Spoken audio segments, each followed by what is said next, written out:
رب کریم نے فرمایا والذین یؤمنون بما انزل الیک وما انزل من قبلک وبالآخرۃ هم یوقنون، فرمایا ایمان لانے کے میں 3 درجات بیان کر رہا ہوں۔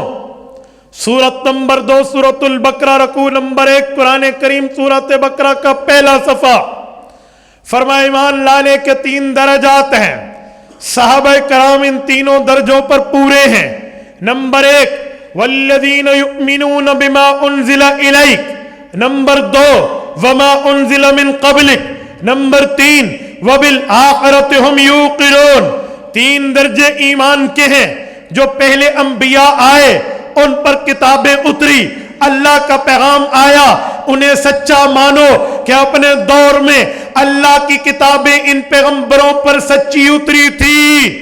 دوسرا درجہ ایمان کا، پیغمبر کریم علیہ التحیۃ والتسلیم کی ذات اقدس پر جو قرآن کریم اتر رہا ہے اس پر ایمان رکھنا لازم، فرض، واجب، ضروری ہے۔ نمبر 3 وبالآخرۃ هم یوقنون، اس کے بعد قیامت پر پکا یقین رکھنا کہ قیامت آئے گی، یہ یقین رکھنا ضروری ہے۔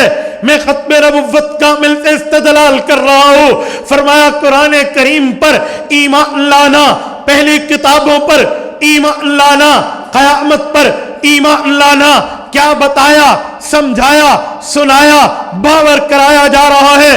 کہا پتہ چلا ایمان میں اللہ نے ختم نبوت کی بات کی ہے، ایمان لانے میں ختم رسالت کی بات کی ہے، ایمان لانے میں ختم شریعت کی بات کی ہے، ایمان لانے میں پیغمبر کریم کے بعد نئے نبی کے نہ آنے کا اشارہ دیا ہے۔ یہ کیسے؟ فرمایا آیت کے اسلوب کو دیکھیں، طرز بیان کو دیکھیں، طرز ادائیگی کو دیکھیں۔ فرمایا والذین یؤمنون بما انزل الیک وما انزل من قبلک، اللہ نے پہلی کتابوں کی بات کی ہے، پھر قرآن کریم کی بات کی ہے، پھر قیامت کی بات کی ہے۔ رب بتانا چاہتے ہیں پہلی کتابیں بھی سچی، ایمان کے لیے ضروری، حضور پاک پہ اترنے والی کتاب بھی سچی، ایمان کے لیے ضروری۔ اس کے بعد قیامت کو ماننا، نیا نبی ہوتا تو درمیان میں بات ہوتی۔ وما انزل من قبلک کے بعد وما انزل من بعدک ہوتا کہ تیرے بعد جو اتریں گے کتابیں۔ اللہ نے تو بات کی بات نہیں کی۔ فرمایا حضور پاک کے بعد قیامت تو آ سکتی ہے، نیا نبی۔ چیچا وطنی کے دوستو غیرت سے بولیے، ایمانی غیرت سے بولیے، حضور کے بعد قیامت آ سکتی ہے، نیا نبی۔ بولیے بولیے، حضور پاک کے بعد قیامت آ سکتی ہے، نیا نبی نہیں آ سکتا۔ حضور کے بعد قیامت تو آ جائے، نیا نبی نہیں آئے، ہمیں اللہ کا قرآن اپنے ایمان میں بتاتا۔ سارا زندگی بندے کا وقت گزرتا رہتا ہے، قرآن کے پہلے صفحے پر ختم نبوت سمجھ میں نہیں آتی۔ یہ میں نے ابھی سورۃ فاتحہ کی بات نہیں کی، ورنہ سورۃ فاتحہ میں انعمت علیہم میں آسانی سے سمجھایا جا سکتا ہے کہ ختم نبوت کیا ہے۔ اہدنا الصراط المستقیم میں چلو میں اس پر بھی ایک جملہ کہہ دوں۔ یہ جو ہم نماز میں اہدنا الصراط المستقیم پڑھتے ہیں، آپ کو پتہ ہے یہ ختم نبوت کی دلیل ہے۔ آپ کہیں گے کیسے؟ ہر مسلمان اگر اکیلا نماز پڑھے تو نماز کے اندر وہ سورۃ الفاتحہ پڑھتا ہے، سورۃ الفاتحہ میں اہدنا الصراط المستقیم موجود ہے۔ اس کا مطلب اللہ مجھے سیدھے راستے پر چلا دے، یہ دعا ہے حضور پاک کے راستے پر مضبوط رہنے کی، یہ دعا ہے شریعت محمدیہ پر کاربند رہنے کی، یہ التجا ہے حضور پاک کے قرآن کو تسلیم کرنے کی، یہ اللہ کے لیے ہماری ندا ہے شریعت پر کامل ایمان رکھنے کی۔ اللہ ہدایت پر مضبوط کر دے، ہدایت پر چلا دے، ہدایت کا راستہ دکھا دے۔ سنیں دعا کسے کہتے ہیں؟ جدید زبان میں کہوں درخواست کو کہتے ہیں، اپلیکیشن کو کہتے ہیں۔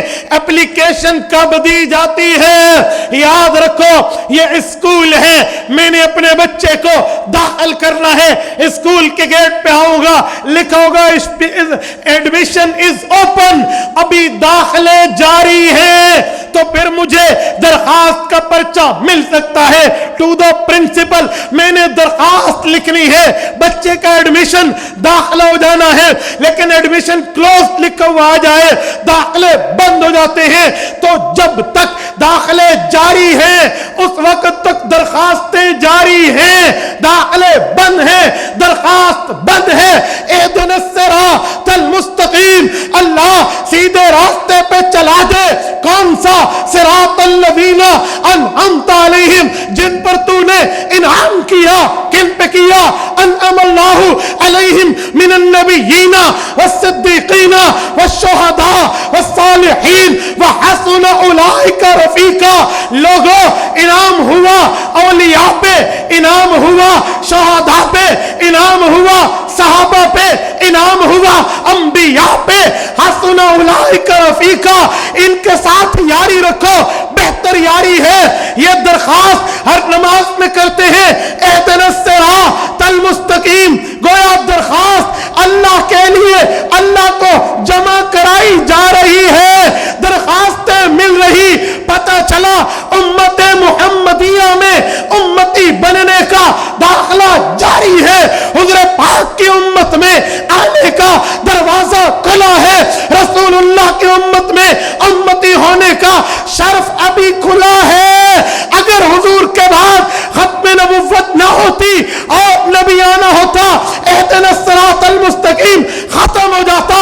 لیکن اہدنا الصراط المستقیم کی درخواست قیامت تک جاری رہے گی, تو ختم نبوت کا ڈنکا بھی قیامت تک بجتا رہے گا. نعرہ تکبیر, تاج و تخت ختم نبوت, ترجمان اہداف مولانا عبدالواحد قریشی صاحب.